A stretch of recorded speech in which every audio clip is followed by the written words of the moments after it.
The goal of the game is to collect enough Elder Signs or defeat the Ancient One in battle before he destroys you and the whole world. This is Elder Sign.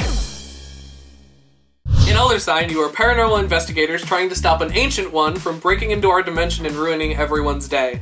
At the beginning of the game, you're going to need to pick one of those Ancient Ones randomly out of the Ancient One deck, which are the cards with this back.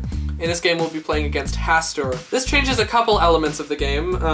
Each different Ancient One has a different ability. They have a different number of Elder Signs that you need to defeat them, and they have a different Doom track. The way the Doom track works is as you play through the game, you'll accumulate Doom tokens, which you'll place on these circles. Placing a Doom token on a circle with a picture of a guy in a cloak, I can't think of a better term for it, doesn't do anything. But if you place one on one of the seals that looks sort of like a monster with rings, you have to pull a monster out of the monster cup and place it on the board. The monster cup can be any opaque cup, or as Chandler puts it, opaque cup, and you just dump all of the monsters in here. You need to leave out the ones with a like masquerade mask on the back, unless you're playing against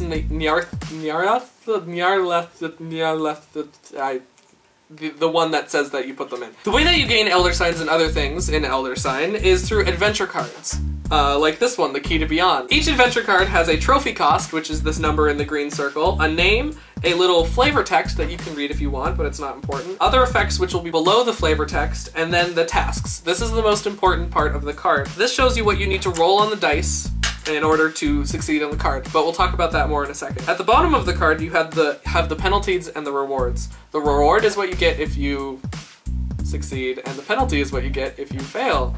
It's not hard. The only symbol that's sort of confusing on the reward section of the cards is this little thing that looks like a planet, and that's gonna mean you're gonna draw an Otherworld card from the Otherworld deck and place it next to the rest of the adventure cards.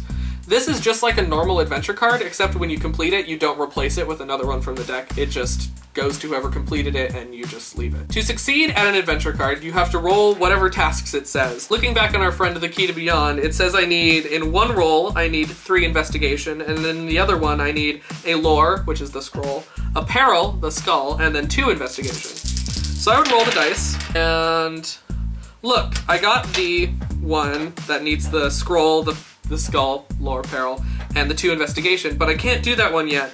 Because of this arrow on the card, I have to do it from top to bottom. If there wasn't an arrow, I could do the second one first, which means I have to use this 3, place it on the 3 on the card, and then roll again. This time I didn't get it, so you have to discard a die before you can roll again. Still no, and so on.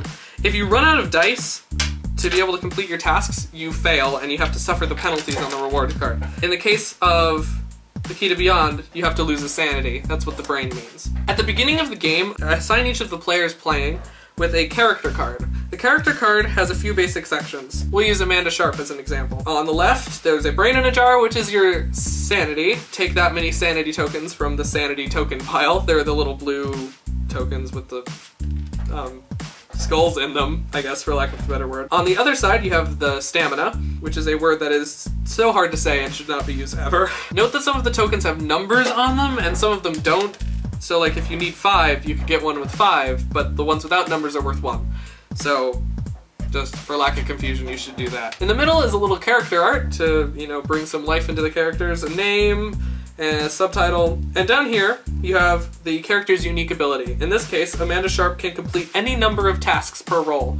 So, exactly what it sounds like. You can complete multiple tasks a roll instead of just one. And then on the right is your starting items. Take those from the items deck, depending on what they say. Amanda Sharp's unique in that you get to choose a little bit. There are 4 types of items in Elder Sign. There's common items, which are the greenish yellow cards with the gun on them. Unique items, which are the red cards with the dagger, I guess, on them. Spells are purple with a book, and then allies are orange with a person. Allies really don't come up that much. I haven't ever used more than like maybe one of them. The other thing that might come up in your item thing are these little footprints. These are known as clue tokens. When you make a roll, you can use a clue token to re-roll any number of dice. So say you only want to re-roll 2, you can pay a clue token to do that. Or you can re-roll 4, or however many you want.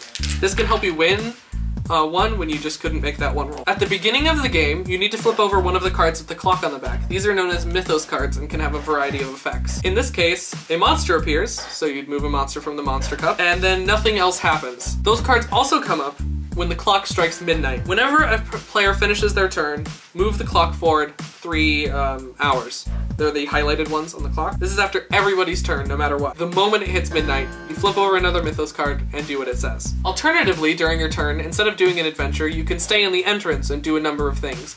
You can receive 1 point of first aid in either sanity or stamina for free. You can pay 2 trophies gotten from beaten adventures or monsters that you've killed to restore either your sanity or your stamina, or you can pay 4 to restore both to full. You can search the lost and found, which is a sort of risk reward. You can get some things, but you can also lose health or stamina or sanity, sorry. Or you can buy a souvenir. 10 trophies gets you an Elder Sign, and that can make a dramatic change in your game. I've had games that have been won almost purely based off of buying Elder Signs, so that can be very important. When you choose what adventure you want to do, move your character token to that card. If you fail on a roll, you can discard a die, but then you can save 1 die. Place that on your character token, which is on the card, and then re-roll the rest of the dice. This can help you keep 1 die, of course, when you don't want to lose it. If you fail at an adventure, your character token stays there. If someone else then comes to the adventure card, they can save 2 dice. 1 for you and 1 for them.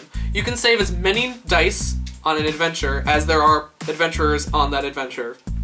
Sort of a confusing sentence, but it works. When you have to play a monster, take a monster out of the monster cup and then look at the board. Look for one of these monster spaces, which is a white outline on the card. In this case, it's and then you could just place it there. If there are no monster spaces, I guess, but you still have to place a monster, then you could put it below all of the other tasks on another card.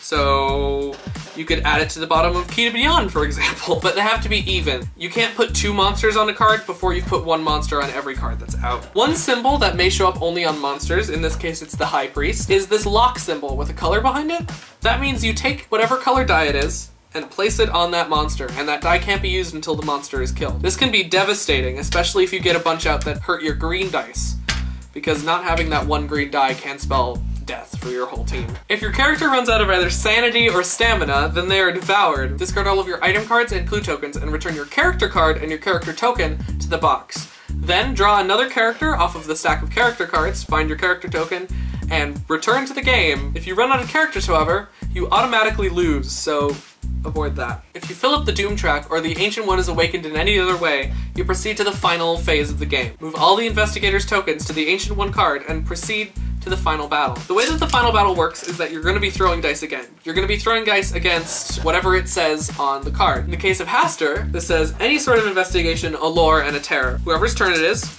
rolls the dice, and tries to complete that as many times as possible before he runs out of dice. Then, when they're done, you advance the clock, and play passes to the next player who tries to do the same. When the clock strikes midnight, you no longer draw a Mythos card. Instead, whatever the attack is on the Ancient One card happens. So in this case, when Haster attacks, each investigator must either discard 1 clue token or lose 2 sanity. If your investigator is killed during the final battle, you do not get to roll a new investigator. You're dead. And if everyone's dead, you lose the game. Every time you complete the task, remove a Doom token from the Doom track. When the Doom track is completely out of tokens, you defeated the Ancient One and won the game. If you reach the number of Elder Signs listed on the Ancient One's card, you've won the game and sealed them away forever, or at least until they come up again next time.